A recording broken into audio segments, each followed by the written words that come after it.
అందరికీ నమస్కారం. నా పేరు Archana. Welcome to ER stories. ఈరోజు కథ ప్రేమ మధురిమ. పిచ్చిగాని పట్టిందా? నీలో నువ్వే నవ్వుకుంటున్నావు అంటుంటే ఈ లోకంలోకి వచ్చి చూసింది. అతను తినేసి కాలు మీద కాలేసుకొని ఇకపో అన్నాడు పొగరుగా. కళ్ళు చిన్నవి చేసి చూస్తూ ఉంది. ఏంటలా చూస్తున్నావు? నన్ను మార్నింగ్ కింద పడుతుంటే పట్టుకున్నారు. ఎవరా అని ఆలోచిస్తున్నాను అంటుంటే ఏంటే ఈ మధ్య ధైర్యం బాగా పెరిగిపోయింది. నాకు ఈ సెటర్లు వేస్తున్నావు అంటుంటే అయ్యో అది కాదు సార్, జస్ట్ క్లారిఫికేషన్ కోసం మాత్రమే అడిగాను. మీరు నన్ను చూడకుండానే వెళ్ళిపోయాను అన్నారుగా.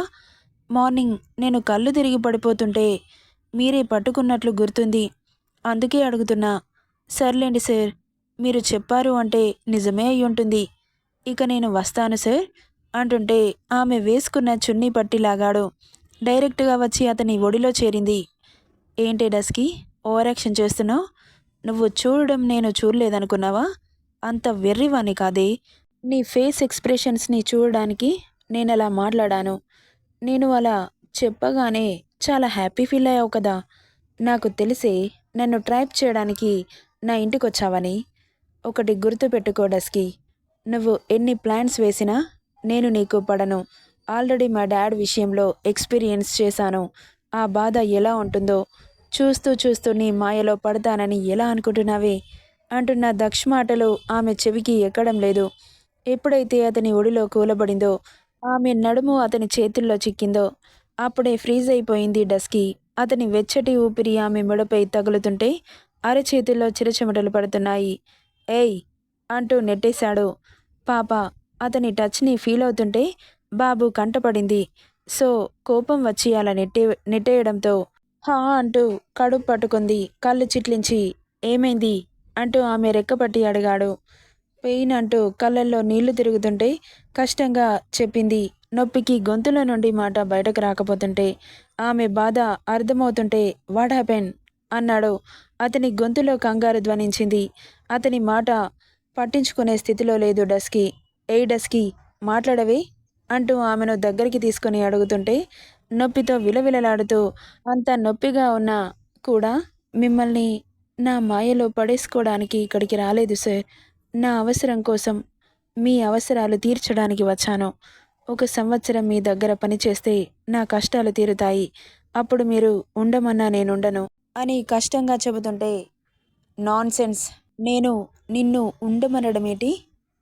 ఇదే మాట మీద ఉండరా దక్ష్ అంటుంటే నొప్పికి అతనితో మాట్లాడడానికి ఓపిక లేకపోయినా మీకు ఇంకో విషయం చెప్పాలి సార్. అందరూ ఒకే మెంటాలిటీతో ఉండరు.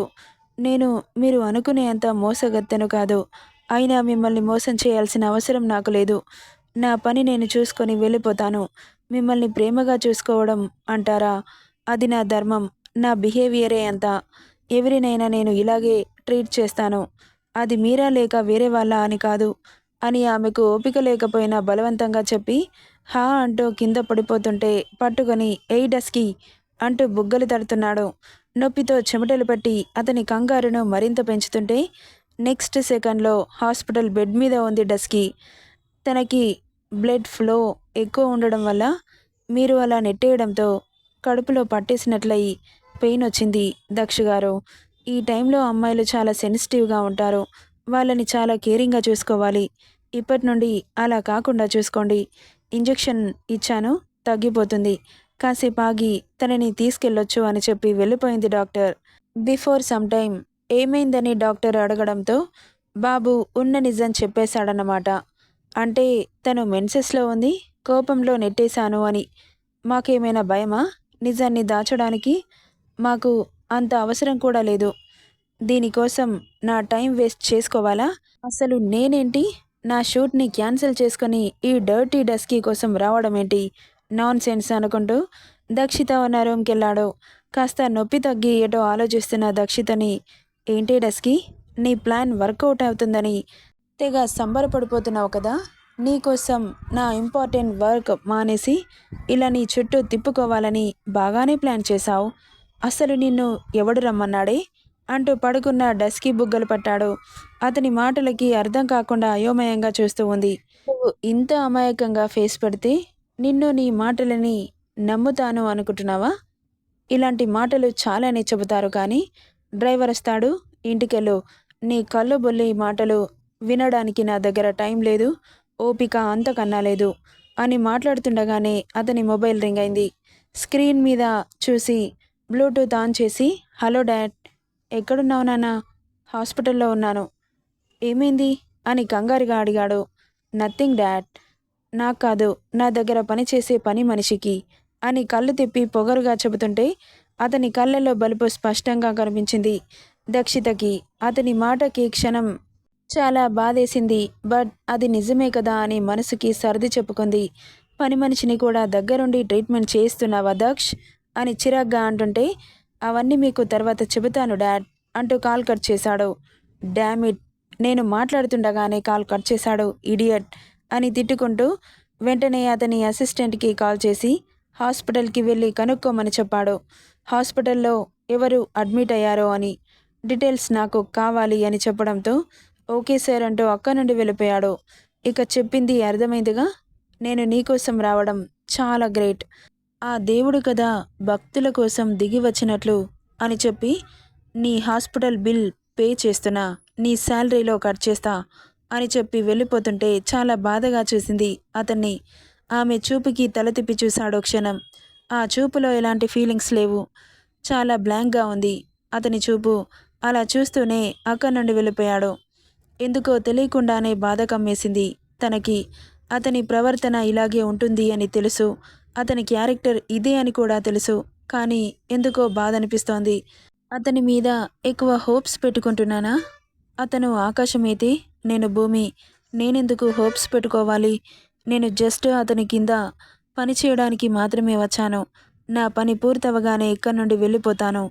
అతని మనసు మార్చే వెళ్తాను.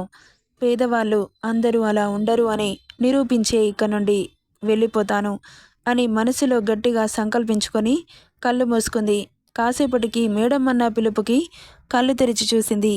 ఇక ఇంటికి వెళ్దాం పదండి అంటుంటే సరే అంటూ ఆమెకు ఓపిక లేకపోయినా బలవంతంగా లేచి మెల్లగా బయటకు వచ్చింది. డ్రైవర్ చెప్పి అక్కడి నుండి వెళ్ళిపోయాడు. దక్షిత ఒక్కో అడుగు వేస్తూ కార్ దగ్గరికి వెళ్ళింది. అక్కడున్న వాళ్ళందరూ దక్షితని చూసి పాపం అనుకున్నారు. ఎందుకంటే చాలా నీరసంగా ఉంది. కనీసం ఎవరి సపోర్ట్ కూడా లేదు తనకి. ఇది కూడా బాబు ప్లాన్ ఏమో. ఇక దక్షితని బాధగా చూసి ఆమె కార్లో కూర్చోగానే కార్ స్టార్ట్ చేశాడు డ్రైవర్. సార్, చెప్పు మార్కస్. హాస్పిటల్లో ఉన్నది ఎవరో కాదు, దక్ష దగ్గర పనిచేసే మేడ్. మీరు ఎవరినైతే కిడ్నాప్ చేయమన్నారో ఆ అమ్మాయినే అంటుంటే వాట్ అంటూ అరిచాడు. అవును సార్, అది ఎక్కడి నుండి వచ్చిందో నాకు మొత్తం డీటెయిల్స్ కావాలి అని కోపంగా చెబుతుంటే ఓకే సార్, ఖచ్చితంగా అని చెప్పి కాల్ కట్ చేశాడు. శరత్కి రక్తం బాయిల్ అవుతోంది కోపంతో. ఎవరితోనైతే ఉండకూడదు అని చెప్పాడో అలాంటి వాళ్ళే దక్ష దగ్గర పనిచేస్తున్నందుకు కోపం మరింత పెరిగింది శరత్కి. ఇది ఇలాగే ఉంటే దీని మాయలో పూర్తిగా పడిపోతాడు. ఎలాగైనా దీన్ని ఇంట్లో నుండి పంపించేయాలి అంటూ ఆలోచనలో పడ్డాడు. డస్కి, నిన్ను కాకుల్లా పొడుచుకొని తినడానికి రాబందుల్లా ఎదురు చూస్తున్నారే, వీళ్ళందరినీ ఎలా ఫేస్ చేస్తావో ఏంటో. హాస్పిటల్ నుండి ఇంటికి వచ్చిన దక్షిత ఆ రోజు పూర్తిగా తన రూమ్ నుండి బయటకు రాలేదు. తనకి ఒంట్లో సహకరించక దక్ష్ కూడా ఇంటికి చేరుకోకపోవడంతో రాత్రి 11 గంటల సమయం. ఎవరో రూమ్కి వచ్చినట్లు అనిపిస్తుంటే తలతిప్పి చూసింది. ఎదురుగా బాబు కనిపించాడు. చాలాసేపటి నుండి పడుకుందిగా, అప్పుడే మెలకు వచ్చింది. వచ్చేసారా సార్ అంటూ కంగారుగా లేస్తుంటే ఆమెను ఓ చూపు చూసి బయటకు వెళ్ళిపోయాడు. ఇక హెయిర్ని నీట్గా కోమ్ చేసుకొని చెదిరిపోయిన డ్రెస్ని సరిచేసుకుంటూ బయటకెళ్ళింది. ఫ్రెష్ అయ్యాడేమో, అప్పుడే కిందకొస్తూ కనిపించాడు. ఆ రోజు బాలాజీ త్వరగానే ఆఫీస్ నుండి ఇంటికొచ్చేశాడు. డైనింగ్ చైర్లో ఒకడే కూర్చున్నాడు. అతనికి ప్లేట్లో వడ్డించి పక్కన నిలబడింది. ఇక రోటీని కర్రీలో డిప్ చేసి నోట్లో పెట్టుకున్న దక్ష్ ఫేస్లో రంగులు మారుతూ నెక్స్ట్ సెకండ్లో దడేల్మంటూ శబ్దం చేస్తూ ఫుడ్ ప్లేట్ కింద పడిపోయింది. ఒక్కసారిగా అంత సౌండ్ రాగానే ఉలిక్కిపడి తల తిప్పి చూసినా ఆమె కళ్ళకి అతను అగ్ని జ్వాలలుగా కనిపిస్తున్న కళ్ళతో భస్మం చేసేలా చూస్తున్నాడు. అతను అలా ఎందుకు విసిరేశాడో ఆమెకేం అర్థం కావట్లేదు.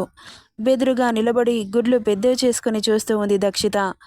దక్ష్ చైర్లో నుండి లేచి ఎప్పుడొచ్చాడో తెలీదు ఆమెను గోడకి అదిమి జుట్టు పట్టి అతని ఫేస్కి 1/2 ఇంచు దూరంలో నిలబడి అలాగే చూస్తూ ఉంటే అతని చూపులకి వణికిపోయింది డస్కీ. వీడికి ఎందుకు కోపం వచ్చిందో ఎవరైనా ఎక్స్పెక్ట్ చేయగలుగుతారా? అలా ఎన్ని క్షణాలు చూశాడో తెలీదు. ఆమె ఫేస్లో బెదురు నీరసం స్పష్టంగా తెలుస్తుంటే విసురుగా వదిలి తినకుండానే రూమ్కి వెళ్ళిపోయాడు. అతనెందుకు అలా వెళ్ళిపోతున్నాడో ఆమెకేం అర్థం కాలేదు. అయోమయంగా చూస్తూ ఉంది. ఒసేయ్ డస్కీ, వాడికెందుకు కోపం వస్తుందో నీకు అర్థం కావట్లేదా? నువ్వొచ్చి ఇంచుమించు నెల రోజులు దగ్గరికి వస్తోంది కదే. అంత కోపడ్డా అతని చూపులకి చేష్టలకి నిలుక్కుపోయి చూస్తూ ఉంది దక్షిత. చాలా టైర్డ్ అయ్యాను, నిద్రొస్తోంది. లెంత్ తక్కువ ఇచ్చారు అనకండి. నెక్స్ట్ పార్ట్లో ఏం జరుగుతుందో ఎక్స్పెక్ట్ చేసి కామెంట్ రూపంలో చెప్పండి, సంతోషిస్తాను. Thank you for listening.